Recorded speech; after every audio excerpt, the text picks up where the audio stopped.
Welcome back, or welcome for the first time. This is Chicken Philosophy, and this is the beginning of a whole new series, a whole new book. This is part one of the Divine Pymander and other writings of Hermes Trismegistus, in which we will begin reading this book.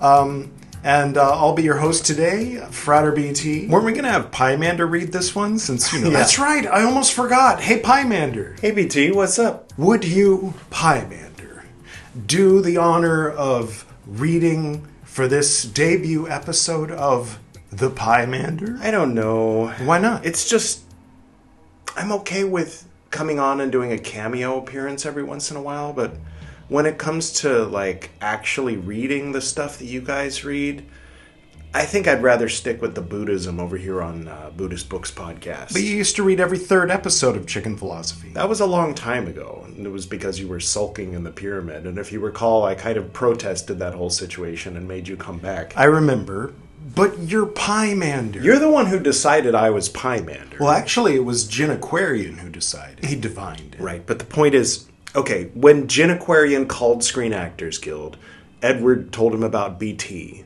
So really it was BT who was hosting a sanctuary called Hermes Trismegistus at his house at the time that he divined the name for. That's a good point, but I was already BT. And you didn't exist yet. You evolved after that. That's true too. It was Pymander Aquarian who left the Golden Dawn and became a yoga teacher. And it was Pymander Aquarian who went to Bhutan, touched the breastplate of Padmasambhava, and got that robe you're wearing. What does Pymander even mean? It means shepherd of men, arguably. That's just a guess. It might also mean knowledge of Ra. Nobody really knows, but it's the anglicized form of Poimandres. Regardless, I've gotten a little bit of feedback that while it may arguably be acceptable for me to wear these robes while reading Buddhist scriptures, it's a little weird to wear them while I'm reading, like, Carl Jung or Martin Luther. Aha! And you're worried about the dreaded cultural appropriation label. No, not exactly. It's just... Well, let me ask you this. On Buddhist Books Podcast, do you read The Life and Liberation of Padmasambhava? Yes, every 10 episodes. And is that Buddhism? Yes, of course. I'll put it another way. If you were to go to Sri Lanka or Burma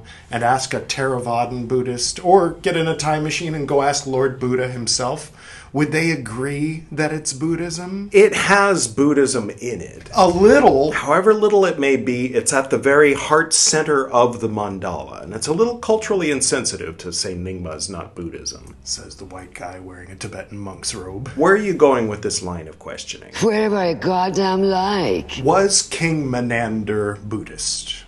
Yes. Was he Greek? Yes. Did the record of his dialogues with Nagasena influence the ancient Greek dialogues of Plato? Okay, I think I see where you're going with this. Where am I going with this? You're using Socratic method to make me say that there could very well be just as much of Lord Buddha's teachings in Hermeticism as there is in Tibetan Buddhism, if not more. Holy shit! Wow. I wasn't expecting you to go that far. All right. I'll read the Pymander, but just for one episode. Nice work, Gwydion. Thanks, BT.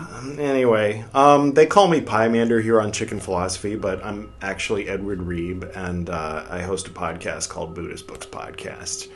But for today, I'm a guest host on Chicken Philosophy with these silly guys. Anyway, so yeah, since, you know, all that exposition should help clarify. I'm Pymander, this is the Pymander. When I was BT back in the day, before I wore that lamen, you know, to graduate out of Philosophus, we had to write some papers on various works in this Westcott Collectanae Hermetica. I think I might have pronounced that okay. And but anyway, so the Divine Pymander is in here, but because it wasn't required reading and I was a teenager at the time, I didn't read it at the time. I did later get a copy of Divine Pymander and skim it a bit, but then I think Robbie has that copy. And anyway, so long story short, I decided that this would replace Martin Luther, And on the orange pedal, we're on the orange pedal. This is episode 1 of the Divine Pymander on the orange pedal. Hi, for the folks who are new. Usually we do a little more explanation of what's going on in the episode 1s, but you got one that's like this. So I got this copy of Divine Pymander. Then later someone was mentioning Hermetic Arcanum, and I decided, fuck it, I'll just get this whole book, which includes Hermetic Arcanum, Chaldean Oracles, Esh Metzaref, and some other good stuff. So when we're done reading the Divine Pymander, we're going to read all that other stuff here on the orange pedal. And by we, of course, I mean those three, not me. I'm going to be over here reading Buddhist scriptures. By the way, tomorrow or the next day at the latest, we're going to be reading Shobogenzo. It'll be Zen Buddhism Part 14. We have different series. The Tipitaka, that's the pre-sectarian early Buddhism, is up to 190 something. And then we've got Shingon and Zen Buddhism and the Padmasambhava thing that we talked about. Anyway, so click through and subscribe. Zen Buddhism playlist. You can catch up before tomorrow's episode of Shobogenzo. All right. I'll be here now. I'm not there right now. I'm here. I'm a guest. I should be a whatever you're supposed to be when you're a guest. Okay. A gracious guest, or is that what a host does? I don't know. There was this kid, Woody, when I was little, and when he'd come over to my house, he'd be like, you have to let me do this because I'm the guest. And I'd say, oh, okay. And I'd go over to his house and I'd say, I'm the guest. And he'd say, well, I'm the host. That means I get to decide what we play next, I'm like, I can't win with this guy. Fucking Woody. Who names their kid Woody? All right. The Divine Pymander and Other Writings of Hermes Trismegistus. Can't wait to find out what other writings there are in here. We'll probably find that out as soon as I turn the page and look at the table of contents. Translated from the original Greek by John D. Chambers. Mr. Chambers. I'll be addressing you directly whenever I have an issue with the translation. It's a thing I do. Never mind. Okay, so contents part 1. Who wants to hear me read the entire table of contents? So I'm not going to read the entire table of contents. There's 14 parts, 14 chapters of Pomandres. So Pymander is like an anglicized form of Pomandres or something Greek that, I'm not... When it comes to anything Greek or pretty much anything but Hebrew or Latin... I don't pronounce correctly. Latin, I usually do a sort of bastardized ecclesiastic Latin pretty well, and then Hebrew I do a Sephardic accent. But everything else I'm just like, I don't know what this means or what it is, and that includes English. I'm from California, so... Anyway, all right, so there's 14 chapters of Pomandres, then part 2, excerpts from Hermes by Stobaeus. Of truth, of death, of God. Oh, okay, 21 chapters of that. And then part 3 is notices of Hermes in the Fathers. Okay, so we're going to be reading a bunch of Hermes stuff, and then later we'll get to this other Westcott edited stuff. Cool. So let's get to it, shall we? This is the preface. Back before there was a face, there was the preface. The Mercurius, or Hermes Trismegistus of legend, was a personage. Is this Mr. Chambers talking? A personage, an Egyptian sage or succession of sages, who, since the time of Plato, I'll just say Plato, has been identified with the Thoth.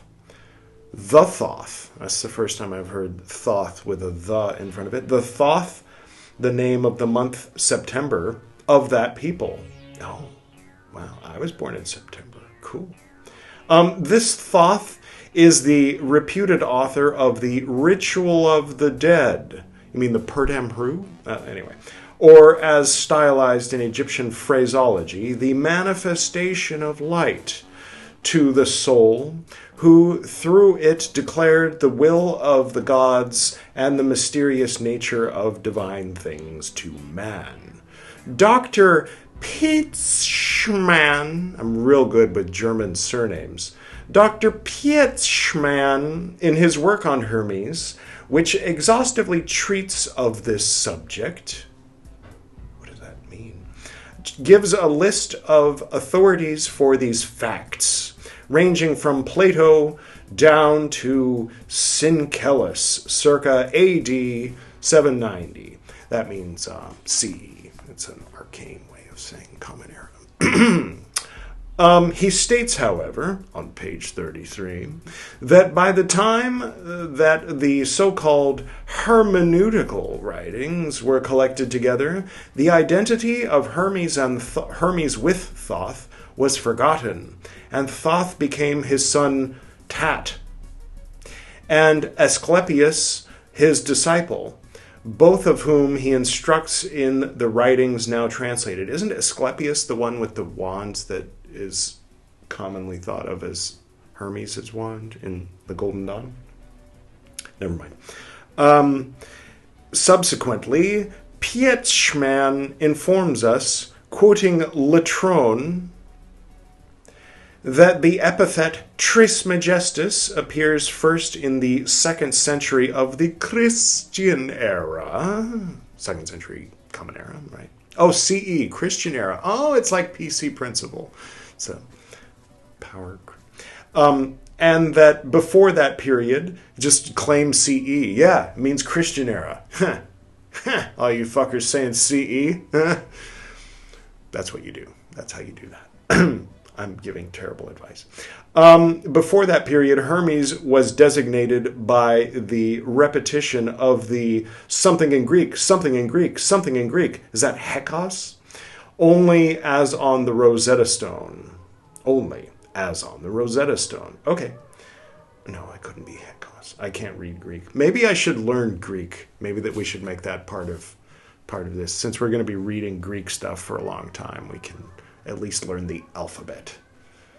All right, I'll learn the fucking Greek alphabet. We'll go over one letter, every episode, starting with episode 2. They'll do it. I've decided. They have to stick to it, because it's canon now. Anyway, he was considered to be the impersonation of the religion. Impersonation. Okay. Incarnation. Impersonation sounds like you're imitating something, but this in context seems like he's the personification. There's the word. He was considered to be the impersonation of the religion, art, learning, and sacerdotal discipline of the Egyptian priesthood. Oh, maybe impersonation does work. He was by several of the fathers. Oh, they've got fathers too. Like the church fathers, fathers of... Never mind. And in modern times, what about the mothers? Never mind. Modern times, by 3 of his earliest editors, supposed to have existed before the time of Moshe. Just kidding, it says Moses. And to have obtained the appellation of thrice greatest from his threefold learning and rank of philosopher, priest, and king. Melchizedek, anyone? Lover of Sophia. Melchizedek, lover of Sophia. I'm getting shades of Mary Magdalene. And never mind, I'll just keep reading. What? And that of Hermes, or Mercurius, as messenger and authoritative interpreter of divine things. In the hieroglyphics, he, like Horus, is represented by a bird with a hawk's head, and to him was sacred the ibis and the moon. This Hermes, and there was but one among the ancient Egyptians, was worshipped as a god by them. Tertullian says, quote, in ancient times, most authors were supposed to be, I will not say godlike, but actually gods, as, for instance, the Egyptian Hermes, to whom Plato paid very great deference, End quote. I remember one time I was doing some kind of hypnosis thing as a teenager, and it came out of it saying some shit like that my father was the keeper of the runes and the stories of the tribe of Vikings, and I learned the runes, but I was using them to tell my own stories, so I got kicked out of the tribe because that was like blasphemy or something. Anyway, I don't know. Some crazy teenager, new ager nut bullshit, no doubt. Or maybe it's true. I don't know. Or download from the collective unconscious, or just overactive imagination, perhaps. Who knows? Where were we? Clement of Alexandria writes, quote, Hermes of Thebes and Aesculapius of Memphis ex vote Deus. Oh, the only thing is when I read Latin, I tend to intone it like a Monty Python character pretending to be a priest. So it's just something that happens. By I mean those guys, mostly. End quote. And he subsequently gives a detailed account of his works, 42 in number, 4 of astrology, others of astronomy, geology, and hieroglyphics, and 36 of philosophy, hymns to God, like H-Y-M. It just sounds like you're saying hymns, H-I-M-S, hymns to God. Oh, that's an awkward sentence. No, it's a phrase, and it's hymns. Anyway, to God, religious ceremonies, and sacerdotal discipline. When you're talking about like a polytheistic thing and you say hymns to God with a capital G, I mean, like normies will get confused. I know what you mean, since the many is one and the one is many, because we've all read the Chaldean oracles 1,000 times, right?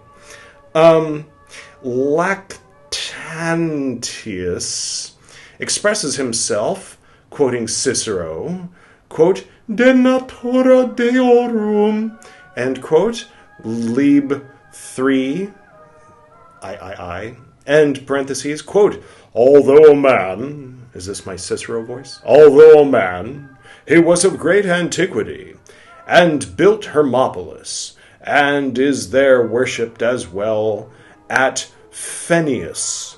He was most fully imbued with every kind of learning, so that the knowledge of many subjects and arts acquired for him the name of Trismegistus.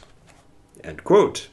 Further, St. Augustine relates, What? I thought we were done talking about St. Augustine since we finished the Martin Luther. But let's see what St. Augustine has to say. Quote, he, the 5th Mercury, is there a different S. Augustine? A different guy? So, no, City of God. I never read Augustine. It's never made it anywhere near the top 5,000 things that I'm interested in. Quote, he, the 5th Mercury, as Lacan, he might be on your list of top 5, there's no shade. It's just, everybody's a different snowflake, right? As in unique, not touchy or whatever, not making any kind of political. As Lacanitus, I would identify as a snowflake if we're getting political. By 5 years ago standards, I don't even know the vernacular anymore. Do people even say snowflake? Anyway, as Lacanitus had thought also, and his friend Aesculapius. If you missed it, be sure to check out the Nag Hammadi part 35. That was yesterday. Gwydion listing off the 365 Greek names of the beings under Yaldabaoth, who each govern a different part of Adam. And it's reminiscent of me trying to pronounce the names of these people. Or Asclepius, grandson of the first, were men and became gods, Mercurius and Aesculapius after the Greek fashion, end quote. Okay, it's a fairly neutral statement from St. Augustine, just sort of like stating how things work in that way. Not doing his whole City of God versus the pagans, meh. Even though, never mind. Cyril of Alexandria, or Conter Julian, I, 30a, circa 412, speaks of Hermes in general thus, quote, this Hermes, then, him of Egypt, although being initiator, stuff in Greek, in parentheses, and having presided at the fanes of idols, okay, some symbols, and made mention of him in his own writings, which, being composed for the Athenians, are called Hermaica, 15 books, end quote. And subsequently, quote, I speak of Hermes, him having sojourned third in Egypt, end quote. Lib V 176b something squared. Oh, that's a footnote. Oh, whatever. Okay. Cyril of Alexandria, something. The majority of the fathers, in their uncritical mode, even Lactantius himself, interesting name there, Mr. Lactate. I'm just kidding. Sorry. Confounded the original Hermes with our author in the same. Oh, what? Maybe on the listen and on the edit, I'll pick up on the fact that there's two Hermes being talked about. I mean, I know it says, well, Hermes was a long list of people. Hermes of Thebes. Oh, okay. Hermes of Thebes and Asclepius is different from the original Hermes. All right. Whatever. It's not making sense to me now, but maybe by the time I've edited this, I mean, not to give you a peek behind the old curtain, but editor Edward is actually all of us. He's the one playing dress up and then editing himself talking. When he's finished editing, and then he sits there and watches what he edited, then maybe he'll understand. But I, for one, do not. Not yet. That's part of the reason why I'm reading these out loud, because I came to notice over the course of my life that when I read things silently, I tended to be like, what did you just read? I don't know. Words. My mind wandered. I was thinking about other stuff. Is that ADHD? I don't know. But if I read something aloud, then it sticks a little more, especially if I record myself reading it and then play it back. And if I'm going to go to all that trouble, I might as well upload it on YouTube and wear silly outfits. There you go. That's what. Origin story. All right.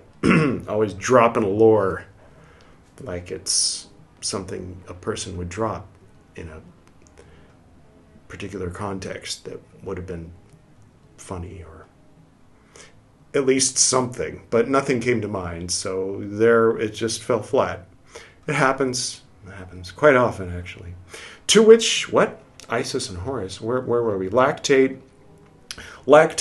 himself, it's got Tantius and confounded the original Hermes with our author in the same way that they ascribed, it's like Jesus from The Big Lebowski. If somebody was like, well, yes, when he was crucified and resurrected was long before he started wearing purple. Start wearing purple for me now. All your sanity and wits, they will all vanish, I promise. Thank you, Gogol Bordello. Okay, let's read a little more. We want to get through this introduction. I'm not peeking ahead, so I don't know how long the introduction is, but I'm guessing we're not going to finish the introduction in episode 1. Or part 1. I think it's both, right? Episode and part. Right. Confounded in the same way they described, what? The Sibylline verses of far too high antiquity, and the latter fathers, moreover, especially Lactantius, made no distinction between the genuine works of our Hermes and others which falsely bear his name. Some of them, as, for instance, quote, Asclepius, end quote, having been written at least a century later, and those as, for instance, the Sacred Book, and the dialogue between Isis and Horus, Stobius Physica 928-1070 edit Meinecke I 281-342, to which it is impossible to assign a date, are all indiscriminately ascribed to the same Hermes, although it is absolutely certain that the author of Poimandres never can have written them. What is strange is that several of the learned editors of the works of our Hermes consider him to have lived before Moses. Vergicius in his preface to the edition printed at Paris by Turnebus in 1554, states the thing that was previously said, no doubt, is what that means, because there's a period here, and no quote.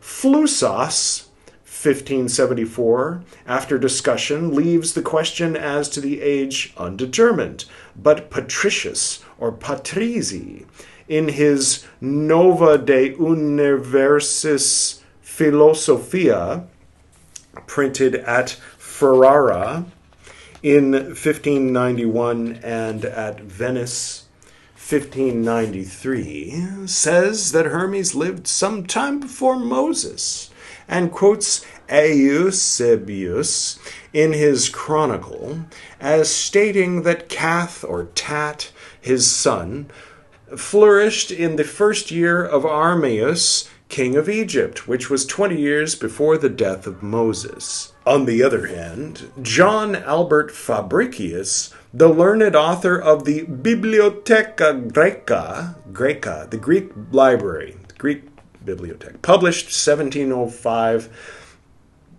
to 1728. Does that mean it was like published during those years or sometime in those years? Like, surely you should know. Like, never mind. Has relegated all the Hermaica, spelled like Jamaica, but with a herm, in his Historia Literaria to the latter times of Jamblichus and Porphyry. Even Pietzschmann, whose dissertation has been already mentioned, makes no distinction between the legendary Hermes and the author of Poimandres. I always assumed it was the god who wrote it, so I guess I'm in the same boat as some of these idiots or people that Mr. Chamberlain talks down about. Notwithstanding these opinions, I mean, obviously it was written with human hands, but if you're channeling, then never mind.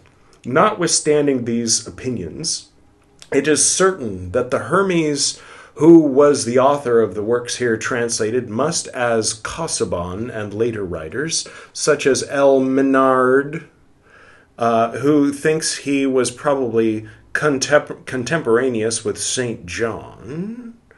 Which one? The guy who wrote the thing? Not that thing. The gospel, not the silly book. Have been a Greek living at Alexandria. Everybody cool is a Greek living at Alexandria. Never mind. Subsequently, to Philo Judaeus and Josephus in the end of the first and beginning of the 2nd century, who, it would seem, assumed the name of Hermes in order to give greater weight to his teaching. When I was doing background work, there was a guy who legally changed his last name to Penn, Penn, because he thought that it'd help him as an actor. Maybe it did, I don't know. I hope he's doing well.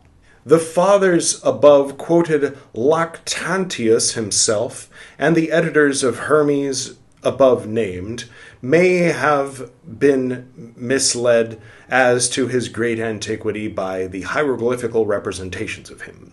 But the facts then unknown but now demonstrated that the use of these characters lasted in Egypt down to the 10th year of Diocletian, he died at AD 313, at the least, and that, as Henry Brugsch and later investigators have shown, the ordinary writing on papyrus in the National Library at Paris, some of which is entirely in Greek characters, is not earlier than the times of Nero, refute their suppositions. It is, moreover, quite impossible that an author who shows an intimate acquaintance with the phraseology of Plato, with the Hebrew scriptures as extant in the Septuagint version, sometimes using the very expressions therein contained, who reproduces the language of the Sermon on the Mount and of the Gospel epistles and revelation of St. John and sometimes St. Paul, can have flourished at so early a period. I'd say that's a slam dunk or a nailed it, or there's some expression that'd be appropriate right there. But Mic drop. Case dismissed. Burn. Roasted. All right. So I hope that for those of you who've been looking forward to the Divine Pymander of Hermes being added to the Great Chicken Wheel, they see it's in Greek, it says Pymander. That's my name. Huh? See? It's up there too. Pymander the Aquarian. That's me.